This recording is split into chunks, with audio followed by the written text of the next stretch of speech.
This is All Things Nerd production.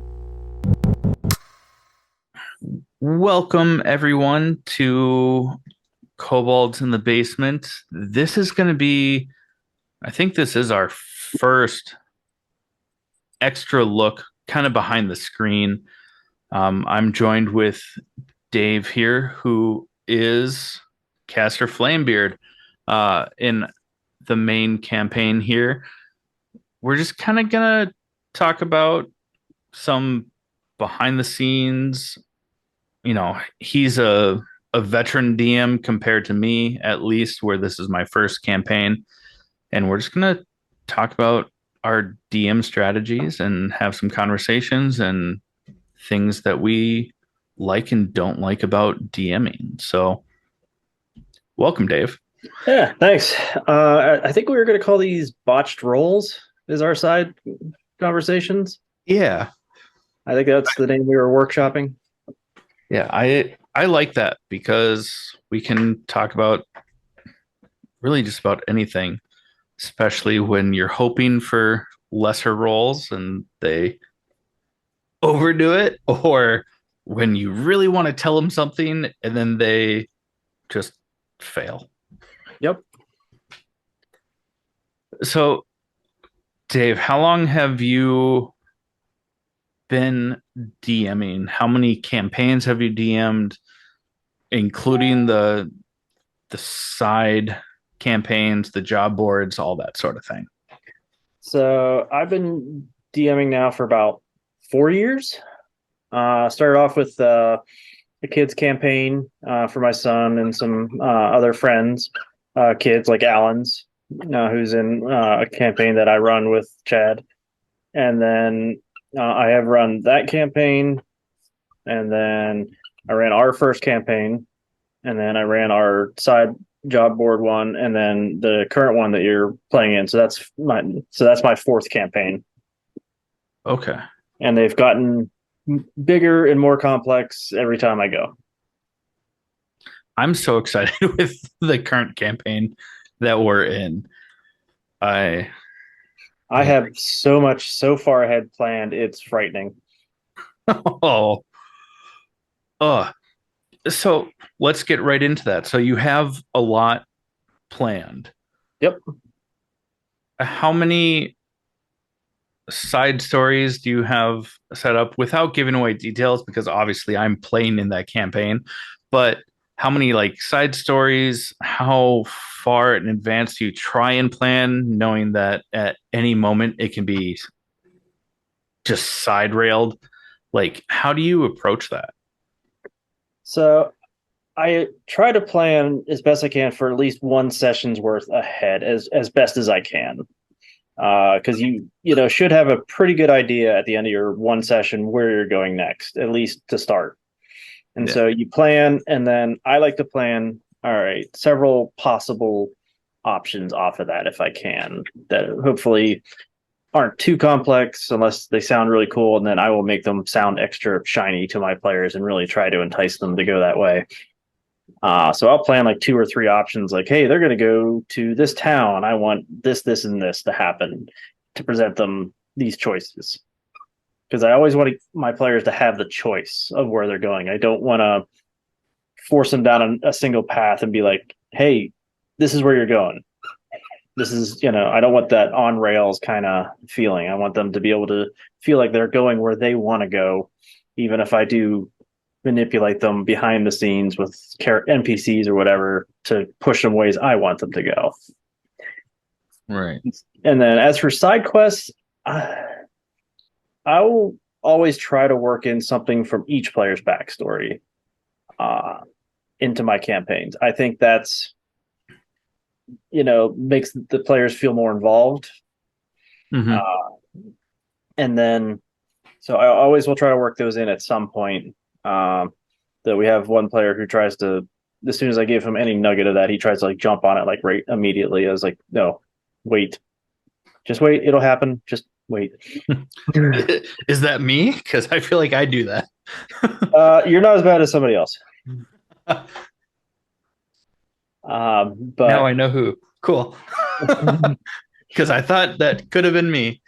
No, the stuff you're referencing, I had planned to be early on. I needed somewhere to kick off, and uh, so I decided just since you gave me a good backstory and a lot to work with, I kicked off with with your stuff. But I've got five other players I got to work in, and I've only worked in really one other, kind of possibly two others so far. Okay. So, but as for other side quests, most of those I make up on the fly.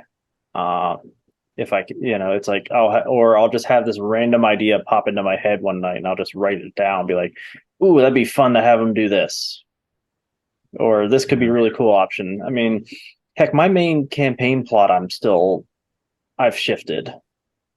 Already. Oh yeah, yeah. I had some really big, super grandiose plans, and it's still, I'm still planning big scale stuff because that feels cooler when you're involved in much larger things. And but I've shifted things. I've had some cooler ideas come along that's been inspired by other things. I was like, ooh, that sounds better and more feasible, I think is uh, the way to put it. Because sometimes you try to think of these huge earth shaking ideas. You're like, would that actually happen? Or would the players actually have such an impact on such a massive thing? Like, this is intercontinental war. It's like, all right, how can the players really have an impact on that? Right.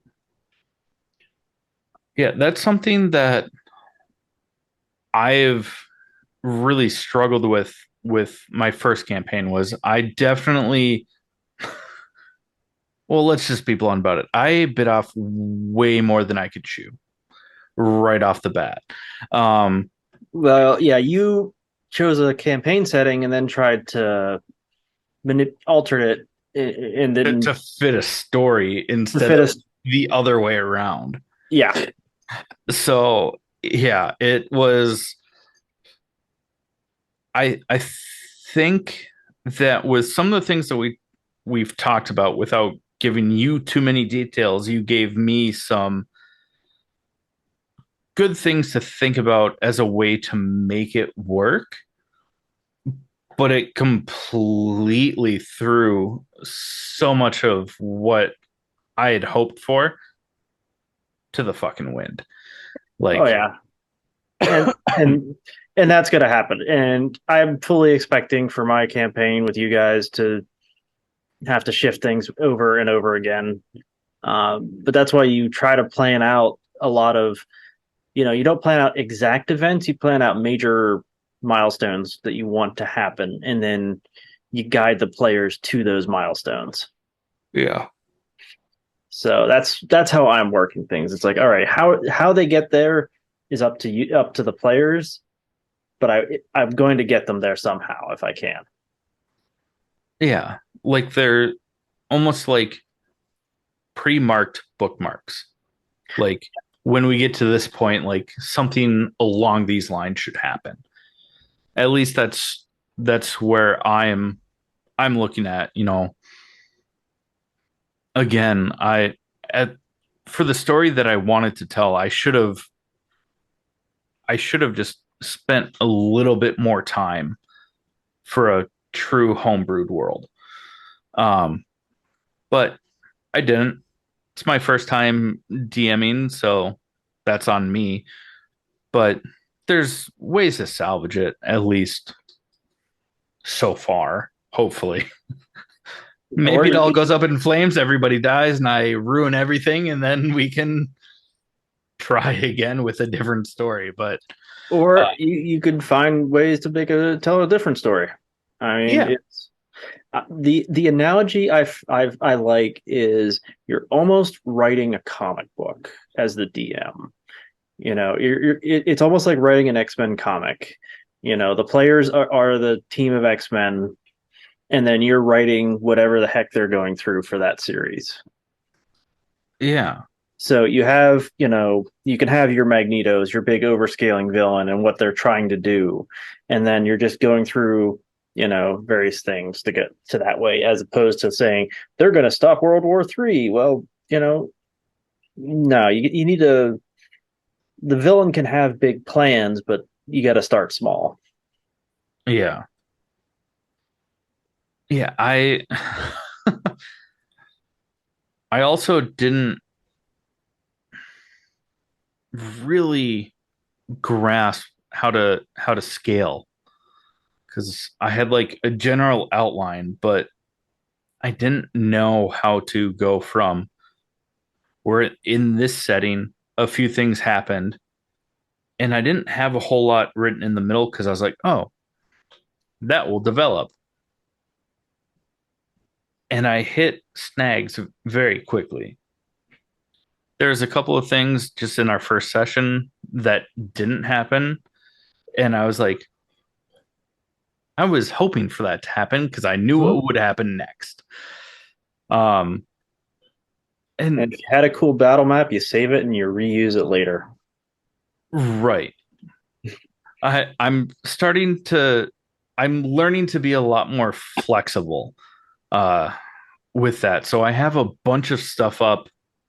I mean, we're playing digitally because we're across the country from each other. I mean, you're on the pretty close to the East Coast. I mean, Eastern time zone. I'm Midwest. Shalom's in the Midwest, and Steven, it's a flip of a coin depending on the day where he is because he's a truck driver. Yeah. Um, and same with, I mean, it seems like a lot of the people in your current campaign are fairly spread. Oh yeah, we've got two in New York City, one in the Baltimore area, you in out in the Minnesota. We've got Steve who is wherever.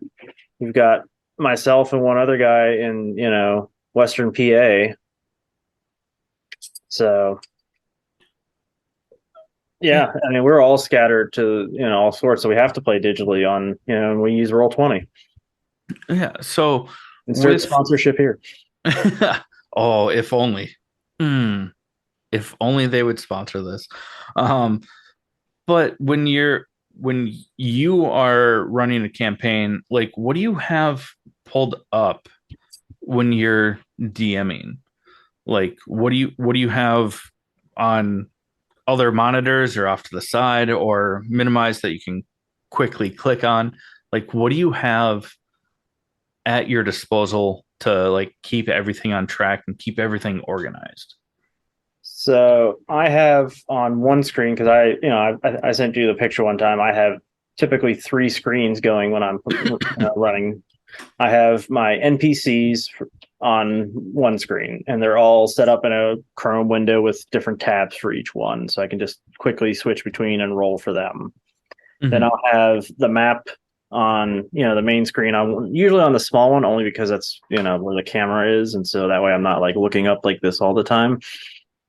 But I could put it on a larger screen if I really wanted to. And then I'll have like a Word document or a Microsoft Notes open somewhere on the other screen to jot down things that you guys say or things that might happen that I think could be relevant to something later.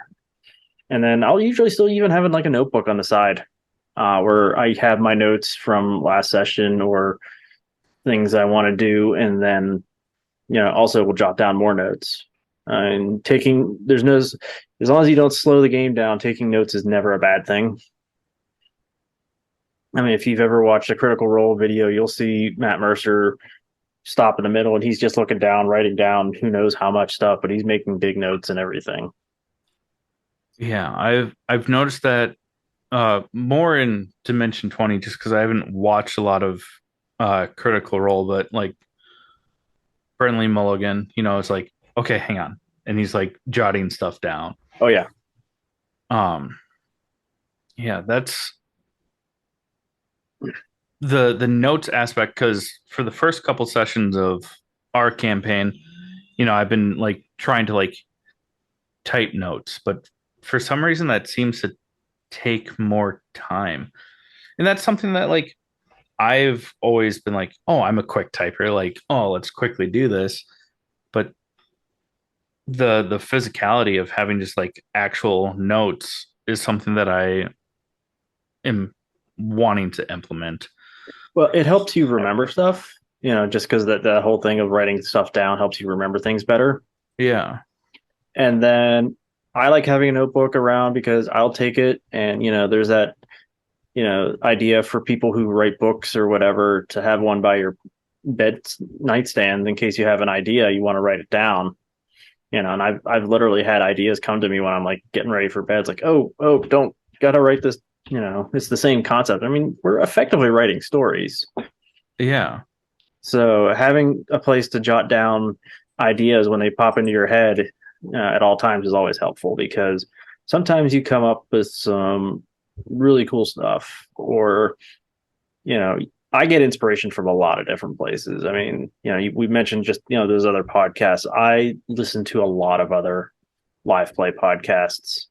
I think they're great for understanding how to run things, get ideas on like puzzles or other encounter ideas. Say, hey, this is pretty cool. How could I do a spin off of it?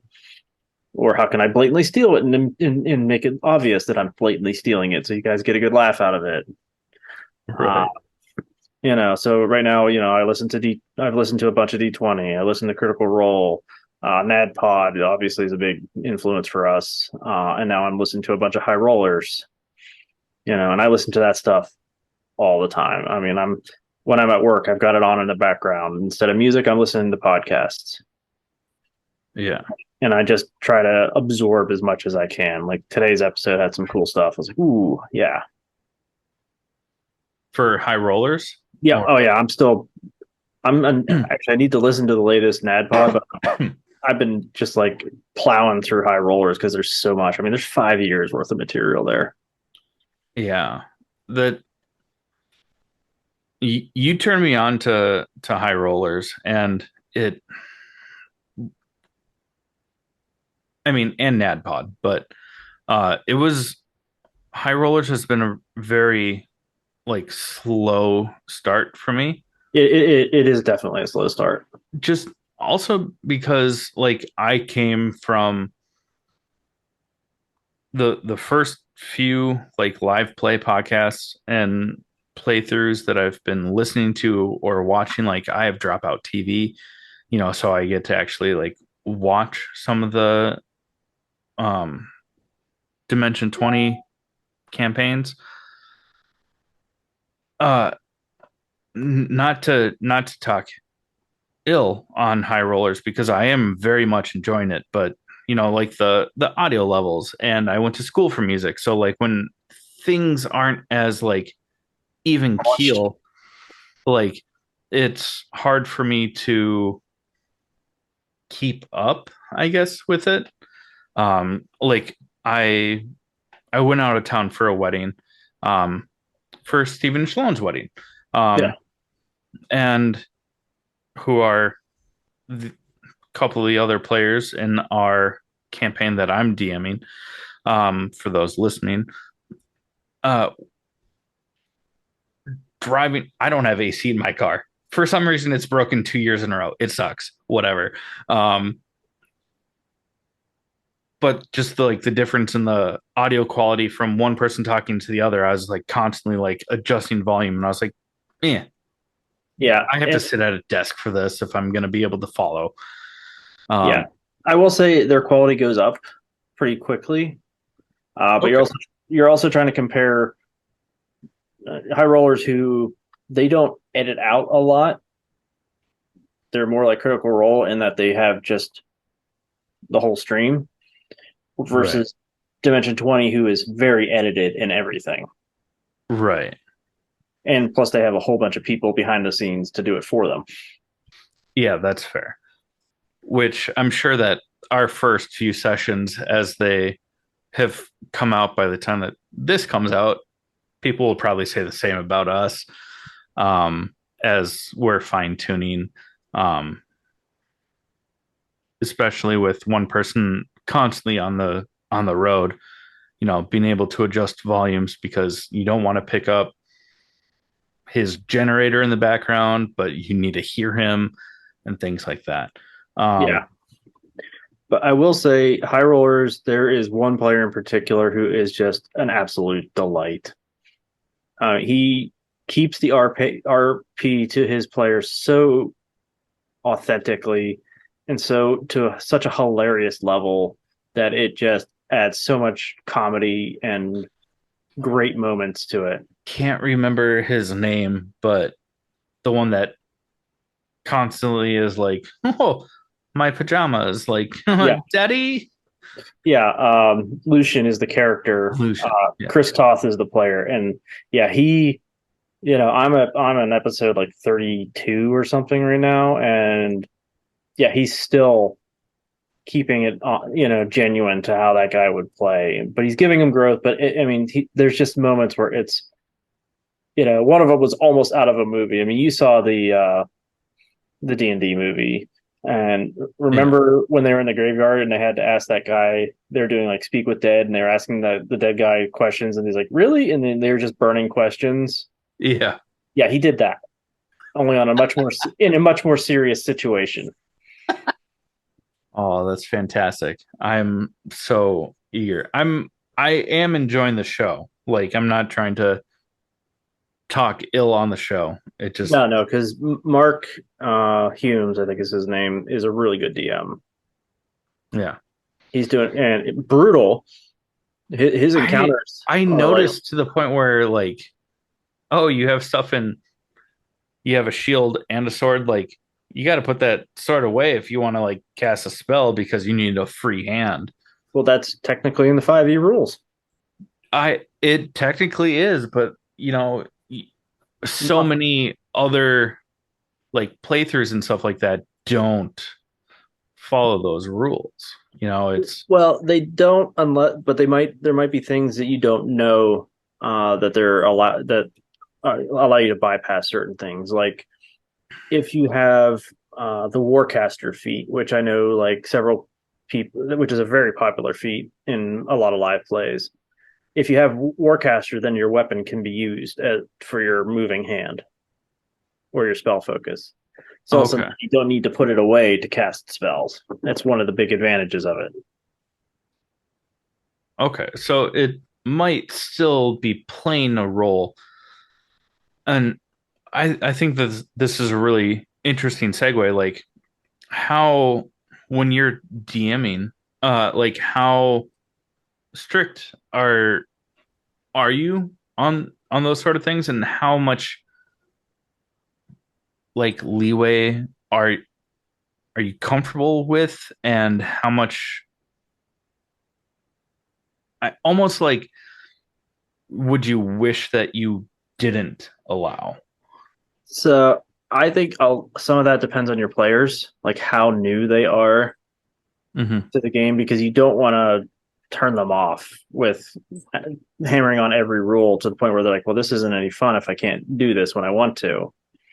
Right. So I've been kind of like every campaign, I've been getting a little bit stricter Yeah. on stuff like that. And even now, I still, am not super focused on like, hey, you have to have a hands free unless you're in a situation where like, all right, if you're wrapped up by vines and an entangle spell, can you really move your hands to cast? So I might make it harder for you to cast. Instead of saying you can't, I might make it just harder. Yeah. Or the big thing I'm definitely for our latest campaign is spells that have a material cost that's like listed out in like when they say you must have something of X amount of gold. Then I'm making you have to have that, which adds a little bit more resource management to the game, which I think is a good, fun challenge to put in. You can't just say, "Hey, yeah, we have 10,000 golds. We can just mark off the gold for whatever item we need." No, I want you to, like we did in the job board. I made you guys find diamonds. Yeah. Those finding those materials for certain spells that can be very important can be their own side quests. Yeah. It's like, we need diamonds. Well, maybe there's somebody who has them, but he wants you to do something for him to get them instead of buying them. Right. So those kind of materials, or even, if your players, like I had player in the last campaign who really wanted magical items. He was pretty belligerent about it to a certain point. So I was like, all right, fine. I'm sending you guys to that island, and there's gonna be a bunch of magic items, but you're gonna have to really work for them. Yeah, that was. I mean, it was fun, and it kind of.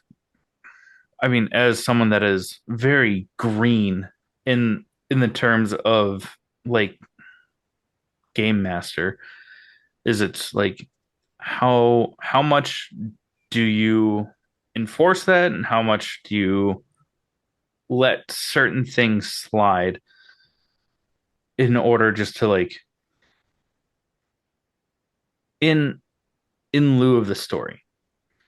For like what, like giving out magic items or Giving out magic items, like making sure that the material component is there, the free hand for like casting and stuff like that. Just where do you find that balance? Because also like our campaign that I'm running, like you've been playing for years.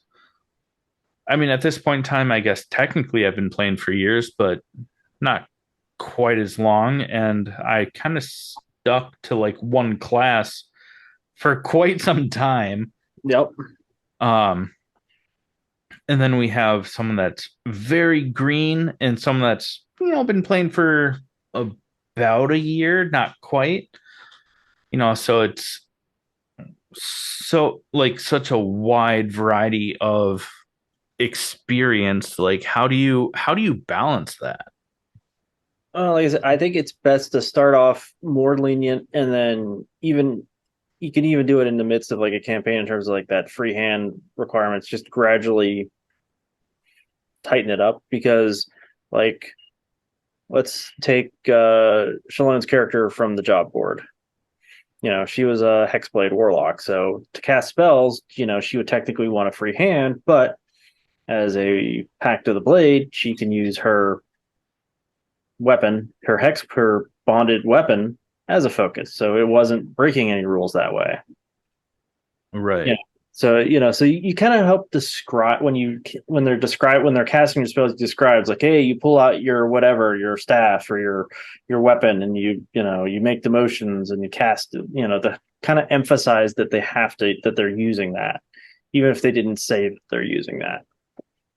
And then as for like material components, you got to think about like, all right, you think about the world you're in. It's like how accessible would that be? Like, if we were playing here in, the US, it'd be like, how hard is it to just go out and get a diamond?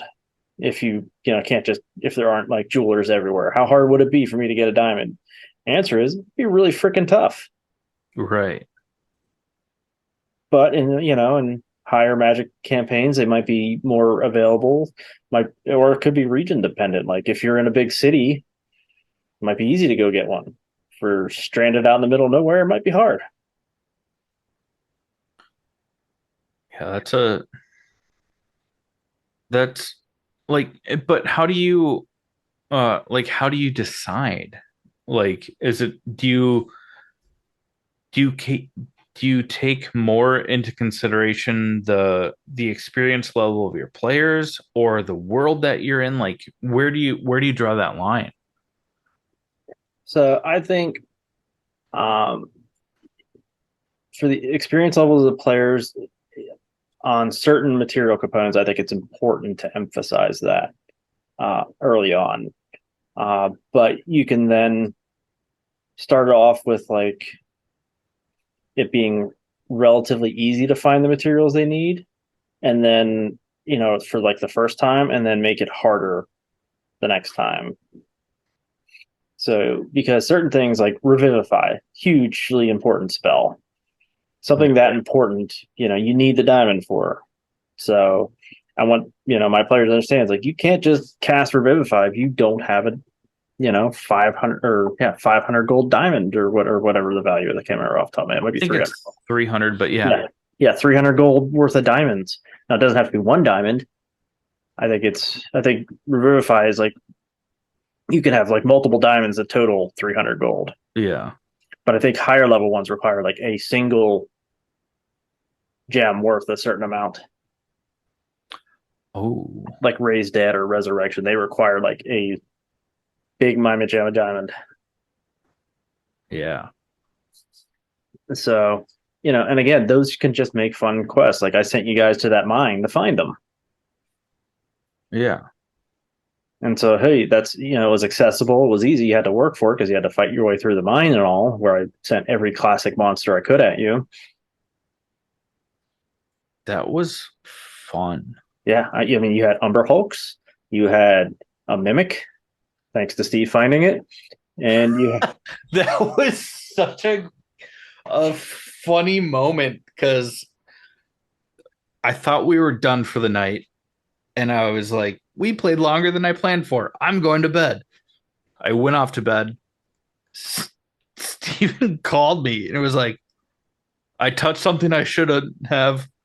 Where are you? And I was like, I told you I went to bed. He's like, I touched something I shouldn't have. And I was like, I'll be right there. And I logged back on. Yep, he found a Mimic. Oh. And then we had the Boulette, which is an old school D&D monster. Yeah, I remember the bullets because I was harvesting them for armor. Which is another fun thing, especially with druids in the party. It's like, all right, the DM, you got to work with them a little because of that. Even though it's technically not a rule, it's written in there that they shouldn't wear metal-based armor. So it's, all right, how can I work with them? And, and I have, like with bullets, like, it's coming from like a living creature. Right. Which makes sense for a druid to like let that be the exception of like having hardened armor. Oh yeah, yeah. And I've learned a bunch, even since then. It's like, all right, a bullet, I can't remember what its armor class was. I think it was around 17 or something. So I would let, now knowing what I know now, I'd be like, all right, if you were to find a bullet, I'd say, all right, you can't make armor, with an base AC better than what its was. So like you couldn't turn a bullet into plate mail because plate mail is AC 18. The bullet would only be AC 17 armor. Ooh, so I got lucky because I ended up getting like a +2 to my AC because of that. Well, you had like hide and you went to scale mail, which was like a base 14 armor, I think. I think I was like you went from 16 to 18. 16 to 18, yeah. But the actual armor you were wearing was like value 14. Oh, that could be.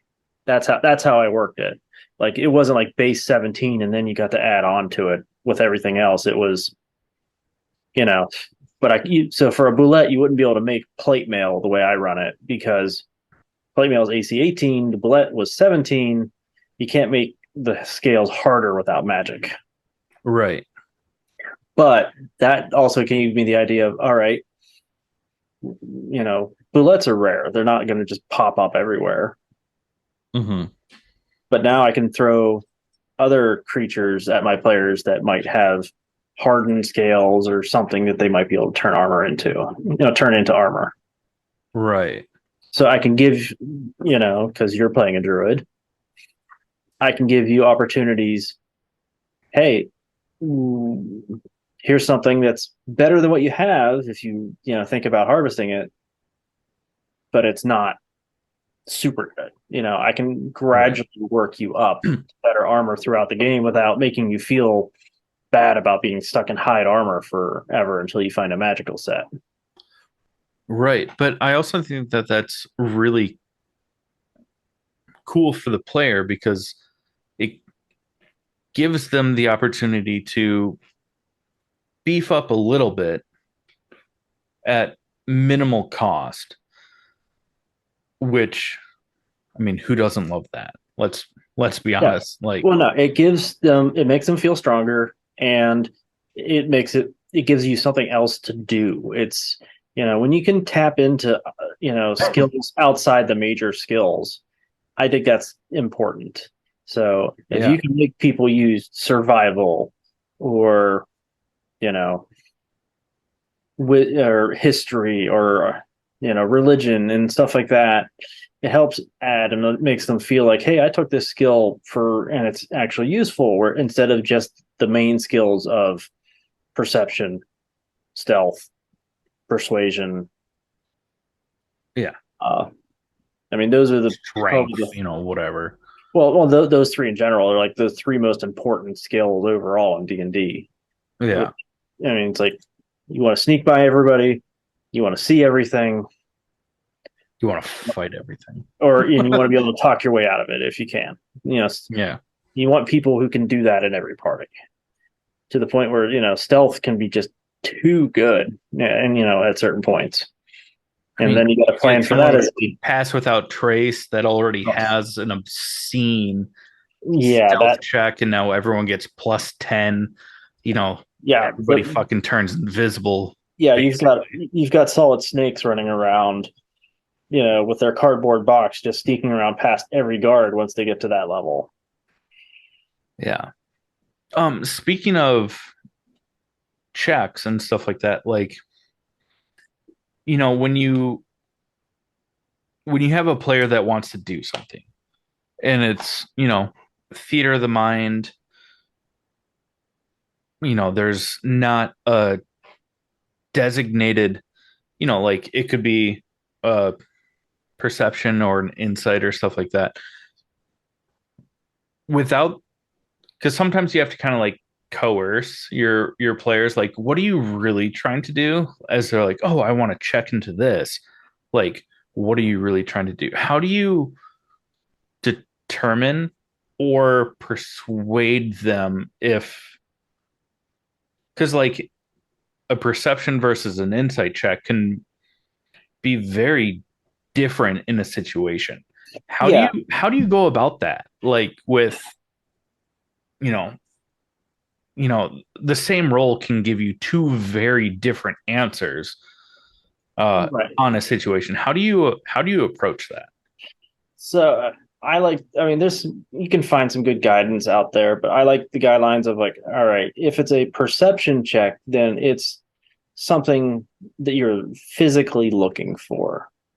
Right. So it's like, all right, are you trying to see if that guy is concealing a weapon? Then that would be a perception check. But if you're trying to tell me, if you're looking at him and seeing if he's anxious or looking to pick a fight or something like that, then that's an insight check to me. But how do you, You because like a lot of times players, and I've noticed this both as being a player, like in your campaigns, and then even just the first couple sessions of our campaign, and someone's like, oh, I want to look into that. Okay, what are you looking for? Do you want to do this or do you want to do this? And in your mind, you already know, like, as the GM, like, are, if they want to look for this, this is the range, what they will or will not find, or this is the range of what they will or will not find based on what they're doing. Like, how do you present that to players where it's like, if they're wanting to just perceive something or get insight into something, like, do you try and like subconsciously like lean them towards the thing that'll get them more answers, or do you just like leave it up to them, and then if they, I don't want to say choose wrong because they still get information from it, but if they just like are like, yeah, I just want to like perceive what's going on, and you're like, oh, you should have done an insight to get obviously insight into the situation. Like, how do you balance that to where you're not guiding them on skills checks during their role play versus you should really kind of guide them on those skills checks for the role play, so that the story can move forward instead of just like, oh, well, the door's locked. Well, I mean, you got to ask the right questions back. It's like, all right, you're like, I see this guard. You come up and say, hey, I see a guard. I want to know, how alert he is. all right, and they say I want to make a perception check. I go, it's like, all right, maybe, or they say I want to do an insight check on the guard. It's like, well, if you're so far away, you're not going to be able to really gauge it. You can do a perception check and see, like, maybe try to read some of his body language a little bit, and like, hey, yeah, he's really rigid. He looks like he's takes his job way too seriously, and you can. And as for difficulties, it could be situation dependent, depending on how important it is to your story, or sometimes if you just want to mess with your players, you could set the DC abnormally high, so even if they do roll above average, you're like, he's hard to read. That was going to be my follow up. It's like, how do you pick what like the DC is for certain checks? Because that's something that I've noticed where it's like, I want to make it a challenge to where you don't just like learn everything right off the bat, but I don't want to make it too hard to where you learn nothing. So Yeah, like, how do you balance that? if you can plan far enough ahead on certain things, like, hey, if you guys are going into a room, I can have a list down. All right, this is what they find with an investigation in between here and here. This is what they find if they find it above that. And if they roll super high, they could find this. So you kind of you have these general ideas of, like, you try to always give them something unless they really botch the roll. Oh. Sorry.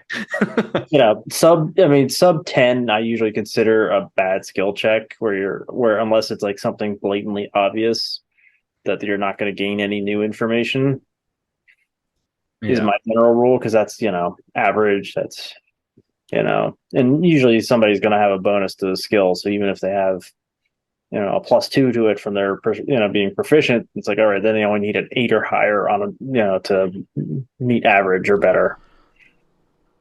Sorry for the interruption, dear heroes, but I just have to ask. Are you like me and my friends, where your food tends to be lacking just a little something extra? If you are, then look no further than Crybaby Craig's hot sauce to fix all of your spicy and saucy needs. Because this pickled habanero and garlic hot sauce will go on practically anything. It was started by Craig himself in the Twin Cities of Minnesota, and this sauce has become a staple of all hot sauces and flavor enhancers across the lands for many, many moons. If you don't believe me, go and check out crybabycraigs.com and order yours today to, quite frankly, just better your life.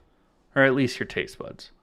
But be sure to let them know that we sent you, and enjoy the best damn hot sauce there is. Now, let's get back to the show. Right. But then certain things are like, hey, I want to scale this wall like a parkour expert and everything. Well, that's going to be some serious acrobatics and possibly some strength checks.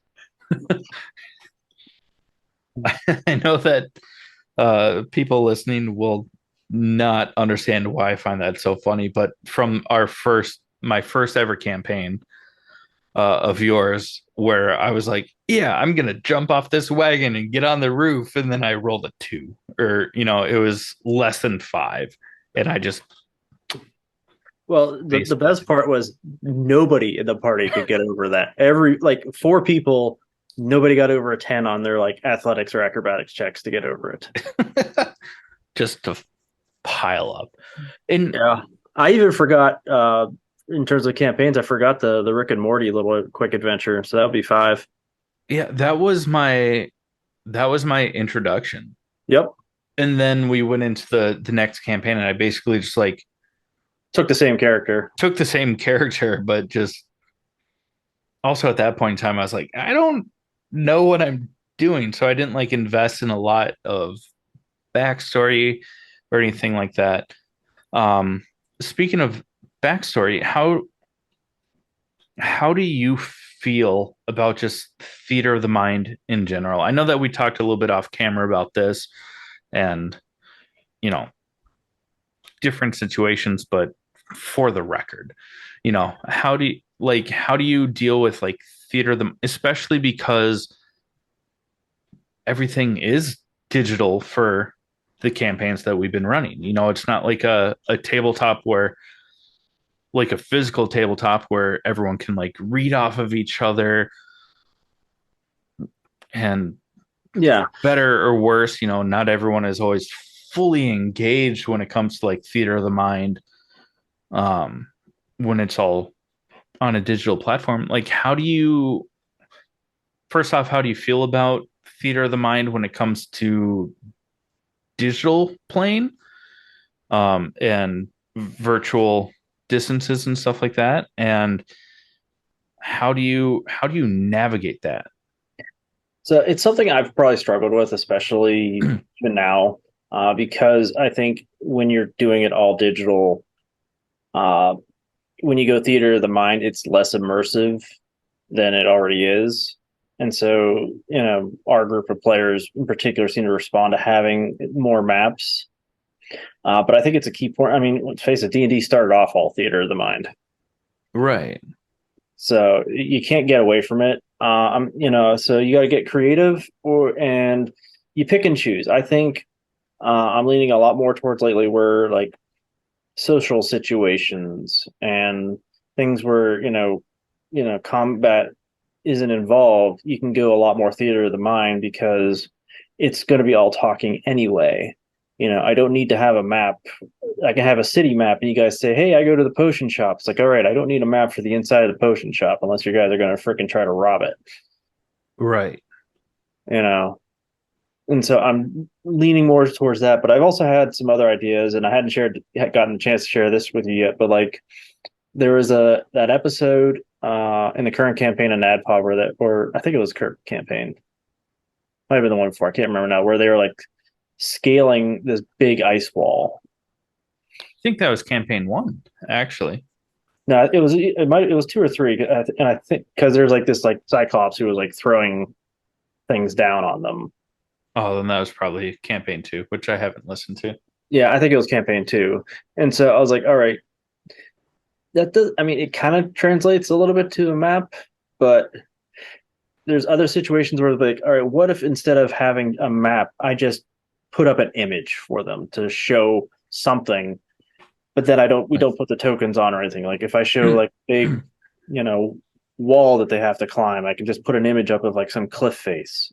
So they still have something visual, but it's not, as an interactive because if you try to do a map for everything, it's going to slow your game down because as a DM, you can only upload so many maps and then switch between so many maps, so fast. So I think it's more Right. important, but I like the idea that I had of, even just a single image to just kind of set the stage a little bit. So it's like, all right, I can describe it and I can put it up like, here's what it looks like. And then we can go theater of the mind from there, just so they have like a little starting point in their mind of what they're looking at. Right. And to like elaborate on that, I mean, how do you I completely lost my train of thought there. Um, like theater of the mind, just like a starting image. Oh, I remember what I was going to ask now. I'm glad I checked myself through that. Um, how do you navigate with that when not everyone in the party is like on board with that? Where the full visual is how they get immersed or how they can, for lack of better terms, pay attention, follow along. Like how do you do that? Because that's something that for our campaign, only because we're recording it, like if we weren't recording, I wouldn't feel as pressured of having less theater of the mind and, like, yeah, move your tokens around. Like this is for us. I'm excited about this campaign, this story, whatever. But because we are recording this and releasing it out there, I noticed in the first couple of sessions that we've done, the first few episodes, that there's so much downtime of like people like clicking and dragging their tokens and stuff like that. or, waiting for things to load, based on their current Yeah, or location, whatever it might be, their current situation. But like, because, we also have Zoom up and running for those that don't know, so we can still see each other, we can still talk in real time, but sometimes, from casting a spell, talking about what you're doing, focusing on clicking and dragging your tokens around, like that creates a lot of downtime if someone's not narrating what they're doing. And as a GM, like I can only do so much if like they're not providing any sort of information as to like what their character is really trying to do. Like, oh yeah, they moved over there. Cool. How do you like find that balance of theater of the mind versus those that need that visual dynamic and blending it so that it's more seamless? Because that's something that I'm contemplating for hours. I want to go more theater of the mind because I think that's just way more narratively intriguing, but I understand that not everyone's brain works that way. yeah, I mean, a very visual person myself, but that's why I came up with the idea of like, all right, maybe if you're not doing full on maps, at least a still image to just help set the stage. And then, my plans would be to try to keep theater of the mind limited again to certain situations. Social situations, perfect for theater of the mind. Even certain puzzles and all that can be done primarily with theater of the mind. And then you gotta, if you can plan right, then you have, all right, you just got through this, castle, through this gate that was all locked, and then maybe you have another image or a small map where they can, so we walk, they can walk through and pick directions. So you kind of break it up a little bit. You can't, doing a full theater of the mind session over digital, I think is incredibly hard. Yeah. I think if you're in the same room, then it works a lot better. That's kind of where I was thinking, but at the same time, obviously, like either way, there's going to be it's going to have its own issues and things that move smoothly for both situations where it's like fully interactive or more theater of the mind. Because I noticed that with the last session, like I thought I was clever, and it ended up taking a lot of time of how to solve a puzzle. Well, that's more on us than I think that it was on you. Yes, maybe. I mean, to I a certain also extent, part of that puzzle took us a while to figure out, and then we got to like the next step, and I was just like, oh, okay, here it is. right, and but there's also like aspects of like going into it where certain of your abilities or feats like completely derailed like the element of surprise. Your find evil and fiend. Oh yeah, my from outside of the fucking house. That was yeah, well, yeah, divine sense. And yeah. Theoretically, I probably should have been able to detect the ones in the building until I got in the building.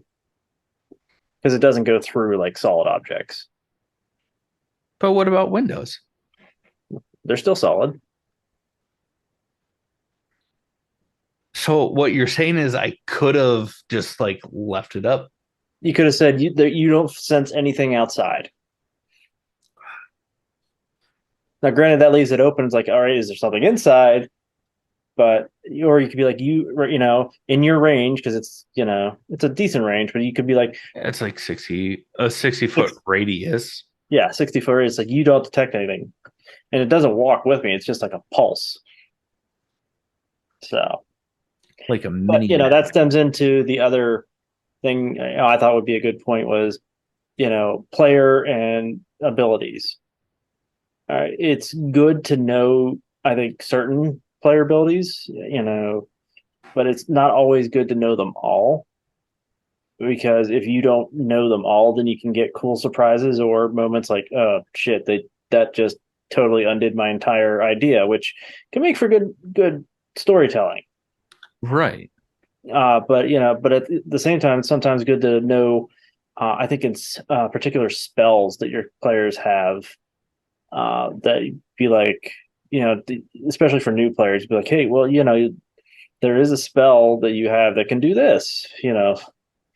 I think for newer players, is like, giving them hints of like, you know, maybe there's something, you might want to check and see if there's something you can do, or, because then it's like, all right, yeah, then they're learning their abilities. But if you know all their abilities, then you can also plan encounters and stuff where their abilities don't work. Yeah. Like in the recent episode of High Rollers, there's one of the characters, she's a warlock, and she has the invocation, Eyes of the Runekeeper, which lets her read every language. Okay.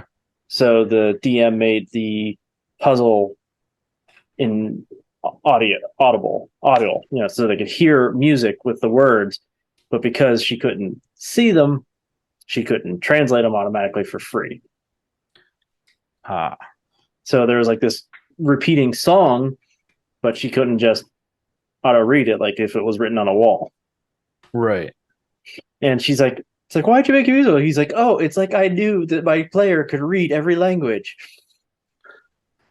Like that's hilarious. Don't get me wrong. And it's smart. But to what extent? Well, It's again, kind of like what you said, if you make it too intense too early, like it deters like newer players from enjoying the game. oh yeah, and again, it's a scaling thing. Like you can give them, I think he gave her things that she could read early on that let her feel like really cool about that ability and everything. And then Right. Presented this challenge where it's like, no, F you can't just auto trump this one. Right. And then he let her make a skill check to say, hey, could she write down what she was hearing? And then she was able to write it down, and she couldn't get everything because she really rolled really badly. But she was able to translate what words she was able to write down, but she couldn't get like the whole verse that she was hearing. Yeah, and that kind of even goes back to like the first campaign of like NADPOD, where fairly early on, Emily Axford's Moonshine Sabin, they come across like Hellsteeds like flying through the air, and she polymorphs one of them so they drop out of the sky. Oh yeah, not just one of them. She polymorphs the one, the lead guy. The leader, yeah. And Murph is just pissed. And it seems, but he's also laughing hysterically at the same time because he loves it. He loves it because he didn't account for it. But then later on, so many of the leaders of these various encounters suddenly have counterspell, like to fight against it. And that's just, I mean, it's a scaling thing, but it's also because he's like, you got me once, like we're not doing this again. Well, yeah, and then there's stuff like legendary resistances are designed to do that, and even early on in High Rollers, Mark was getting giving low level bosses legendary actions just so they weren't just standing there letting the whole party dogpile it all at once. Right. And legendary resistances a lot of people don't like because it's like, oh, it makes the spells useless. But in, I think it was campaign 2 of NADPOD, they showed a really good way to do that, where like the party was like a bunch of monks and they were going after this boss, and Emily just went in and just tried to stunning strike the living bejesus just to burn all of the legendary resistances. So she used up a ton of her own resources So then everybody else could use their big stuff after they burned through it all. So it became strategic. It's like, all right, this guy probably has legendary resistances. We have to hit him with stuff that's dangerous enough that he would use them, but not our big Yeah. trump cards. Yeah, and that's what honestly, those are some of the things that I love about this game is that even though so much of it is individual role playing, you have your character, your abilities and stuff like that, but throughout a campaign, depending on the personalities that are playing, like you really start to work as a team. So it's like, cool, I'll sacrifice so much so because I know that this person can do more. Yeah. And it even going back to the first campaign of NADPOD, it comes down to the big bad at in the finale, and Emily is using like chill touch, like a measly cantrip that most people are like, man, but it's like that was the deciding factor. Oh yeah, it was super strategic. And that's the thing when you have, I mean, Brendan Lee Mulligan like often cites that she's like the bane of his existence in terms of a DM because she's such a smart player. And when you have somebody like that, it can set up for really cool combos like that. Like I had some cool ideas of, combos we could do depending on certain spells if we get access to them. Like, that's why in like it was the end battle of the first episode for us. I was like, Shalone, drop entangle on that block of guys who just appeared behind us because now I get to hit them so much easier. Yeah. And so if you have people who really know their abilities or even just know the other people's abilities enough, like I don't want to tell Shalone like what spells to take, but if she tells me what she did take, then I can come up with ideas of how to work combo that. Exactly. Like with the latest level up. I mean that which that's probably a more team episode, but like it's like I have the spell bless. It's like all right, bless gets better the more times people are rolling attacks. Right. So if I take a ability or a feat that lets me attack more, then bless just gets better. And if somebody else does the same thing, bless just keeps stacking. So if Shalone took an ability to get like 2-weapon fighting or something, then all of a sudden my bless would increases its efficiency. And if Steve took something to attack twice, all of a sudden bless goes from maybe 3 rolls extra rolls a turn to 6 extra rolls or something. Then it just, it's knowing what spells are really good and how to amplify them to let the party feel really powerful with even not being super high level. Right. And as a DM, you're just like, you know what? Okay, that's really cool. But if I was a DM, I'd be like, all right, that's badass. I'm glad you guys did that. But I also would know all I got to do is just beat on that guy who cast bless. And if he breaks concentration, it all goes away. Right. Uh, so I mean, kind of to build on that, like if you have the time, I know that we're kind of Yeah, we're getting close. I got like a couple more minutes here. okay. Then we'll save a lot of this elaboration for another time. Um, just because I'm curious and I want you to be brutally honest. As a first time DM, what sort of grade would you give me as someone who is DM'd and even throughout these first few sessions, pointing out my mistakes and also behind the scenes been like, hey, no. Um, like, an A to F.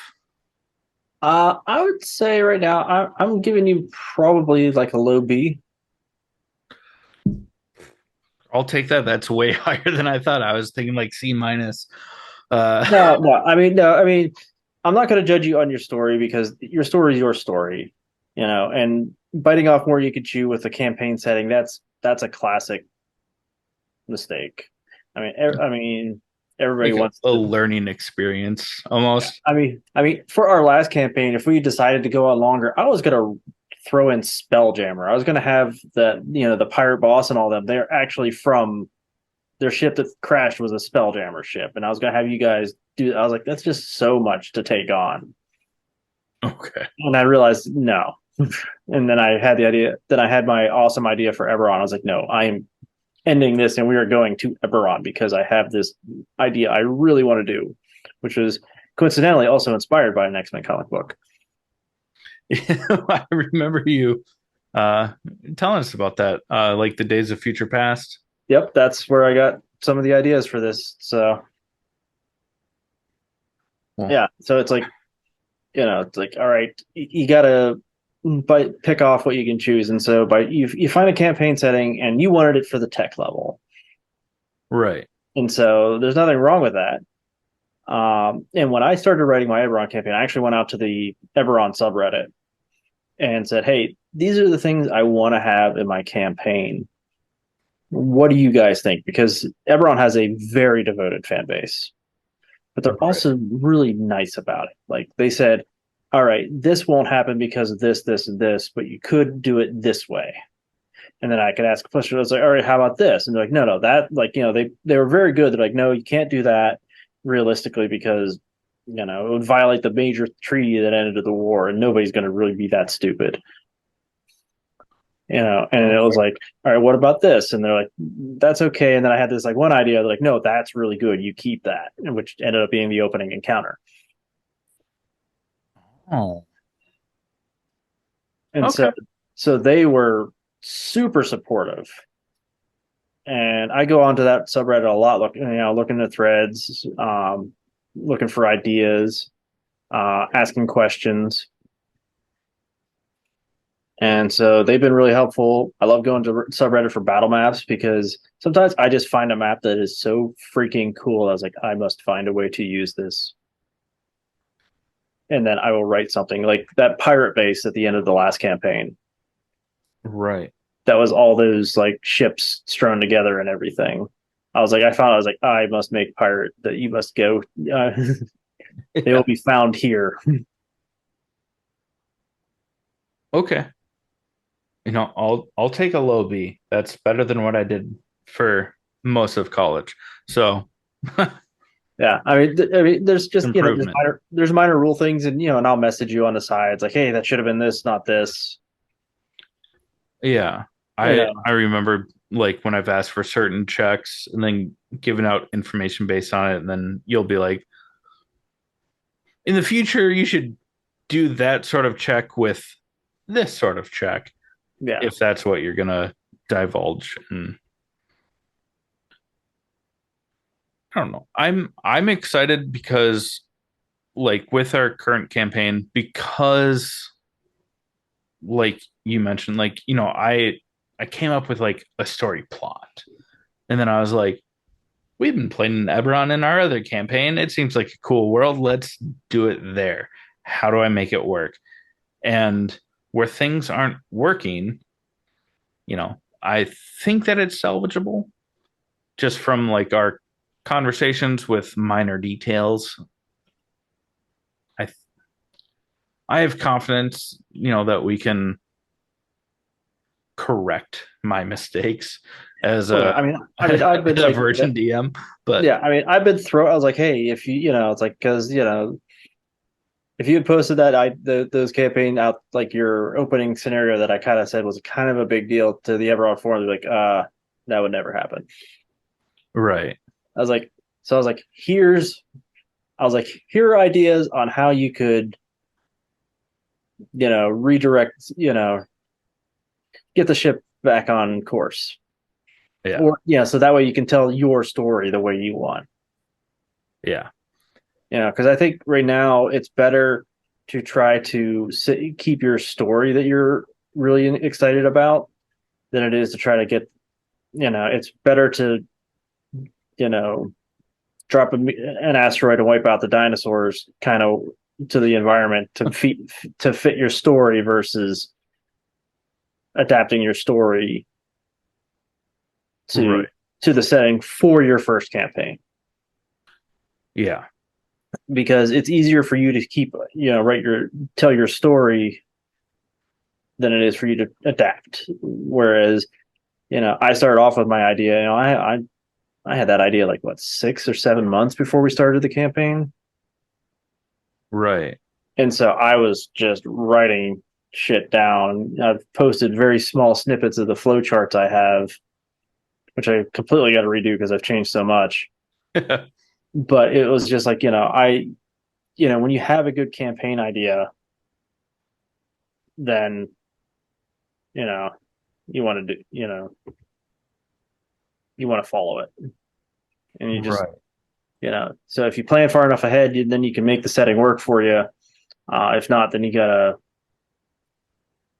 adapt the setting to what you want it to be. Yeah. Exactly. And then, then there's just learning some other basic rules, like the end, that for end of the encounter at the first session. You had the guards start firing their heavy crossbows, but you're giving them 2 attacks per round. But guys without crossbow expert can't fire 2 shots a round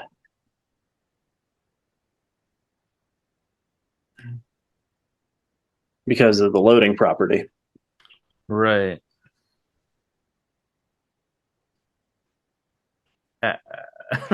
So, like I said, it's been just a lot of little things. Right. And I'm not trying, like, I know this is your first campaign, so I don't want to just be like, you tore down the pillars of Eberron that has been set forth by Keith Baker, and thou shalt be punished for this. Only if he promises. Then I'll be okay with it.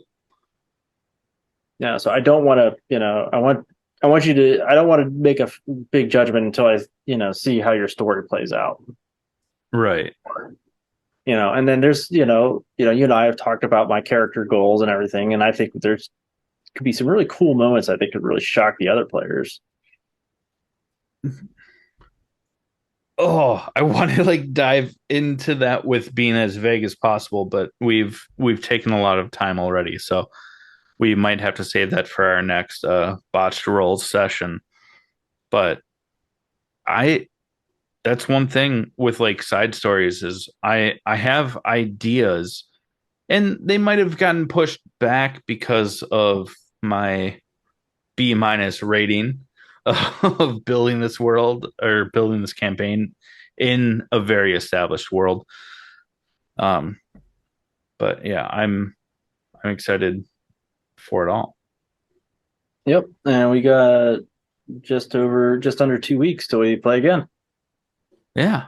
So, for anyone that's listening to this, I mean, the Kobolds in the Basement podcast is a bi-weekly playthrough D&D campaign. We're currently on campaign 1, set in the future of Eberron. And so check us out wherever you find your podcasts. We're also on YouTube. Or if you want to support us, you can go to buymeacoffee.com/allthingsnerd, because this is an all things nerd production. And just wait till we start talking about what we're doing for campaign 2. Oh, I'm so excited. Homebrew to the max. Yep.